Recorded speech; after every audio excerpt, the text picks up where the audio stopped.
taxation on capital gains of shares and mutual funds from Union Budget 2025. Shares और mutual funds पर जो capital gain applicable होता है उसको हम दो पार्ट्स में डिवाइड करते हैं, short term and long term. Equity के एसटीसीजी और एलटीसीजी कंपोनेंट्स को समझते हैं।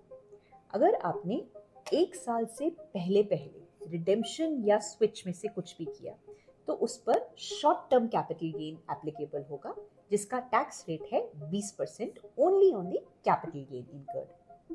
वहीं लॉन्ग टर्म मतलब एक साल के होल्डिंग पीरियड के बाद अगर आपने रिडेम्पशन या स्विच किया तो उस पर टैक्स रेट एप्लीकेबल होगा 12.5%। This will be applicable only on the long term capital gain. Please note कि लॉन्ग टर्म कैपिटल गेन पर हमें 1.25 लाख रुपए की एग्जेम्पशन मिलती है per annum.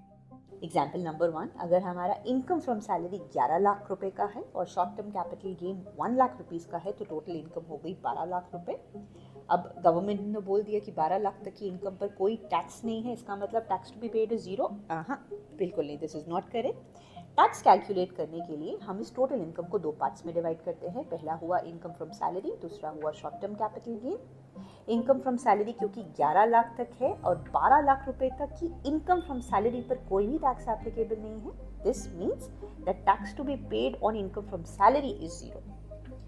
Coming to short term capital gain जो है 1 लाख रुपए का, इस पर टैक्स रेट है 20% का, यानी tax to be paid, that is total tax to be paid is 20,000 in this case. Example number 2, there is no income from salary and the long term capital gain is 5 lakh rupees.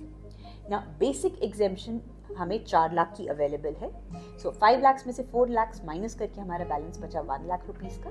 Long term capital gain exemption भी available है 1.25 लाख रुपए की, जो कि इस पूरे 1 lakh rupees के balance को कंज्यूम कर जाती है, यानी कि बैलेंस बचा 0 and that means net tax to be paid is 0। In order to know about some more important points, please refer to the caption.